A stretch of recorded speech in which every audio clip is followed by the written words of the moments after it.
Baby Park's back in Mario Kart 8, and you know what that means. It's time to break it all down and see what secrets it's hiding, as well as take a look at what's changed since its original appearance in Mario Kart Double Dash. And as it turns out, not that much, at least in terms of the track design itself. It's still just an oval after all, which is good because that's what made Baby Park as awesome as it was. But this time around, the entire track is now tilted at an angle, and that might just be why the entire thing is now in anti-gravity. And as a result, because the track is so small, you'll probably be ramming into each other a lot, meaning you'll be getting speed boosts constantly, especially considering there's now 12 vehicles instead of just 8. Now we can see that the track is still split in half by color, with blue on one half and pink on the other. But it's done a little differently this time around, because in the original game, the color is split along the length of the track, whereas it's now done along the width. In addition, there's a new dividing line going down the middle of the racetrack. And look, it's made of hearts, which might seem a little bit weird at first, but the original Baby Park actually featured hearts too, specifically hearts that were suspended from the ceiling by heart-shaped chains. So it seems the hearts just got moved around a bit this time. What a loving detail. And there have been a couple of other additions too. Take the item boxes for example. Yeah, there's still 2 sets of them, but unlike in the original game where they were stationary, this time around, they actually move slowly along the track in the opposite direction that you're racing in, which means that you'll get items even more frequently than before. Now, as I said, they do start off in sets of 2, but they won't always remain that way, because they actually move in pairs in 1 to 3 lanes, meaning they'll begin to separate during the course of the race because the inner lane is shortest.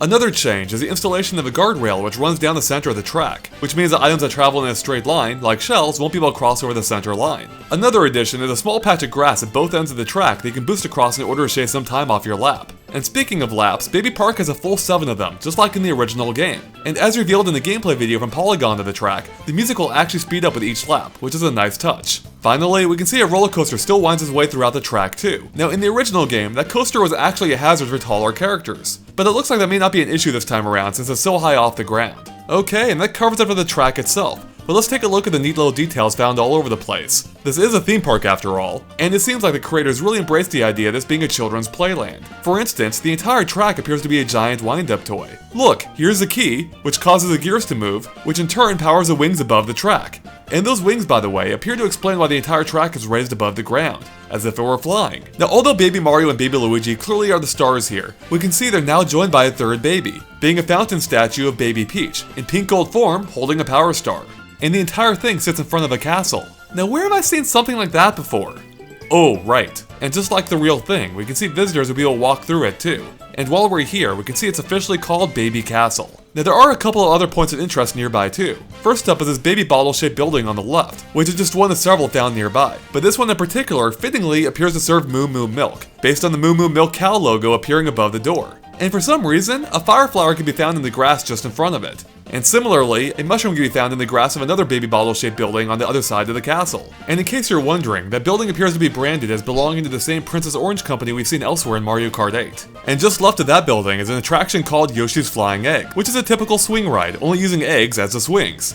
And by the way, did you notice the old school looking castle wall running behind everything on this side, which appears to mark the park's perimeter?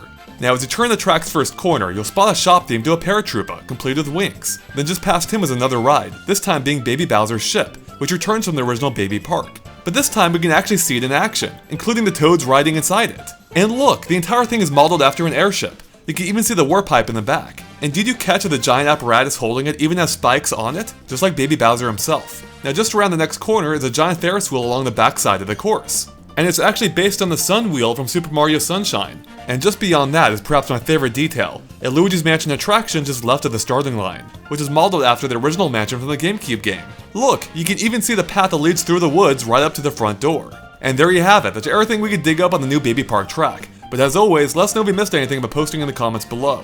Thanks for watching, and make sure to stay tuned to GameXplain.com for more Mario Kart 8 track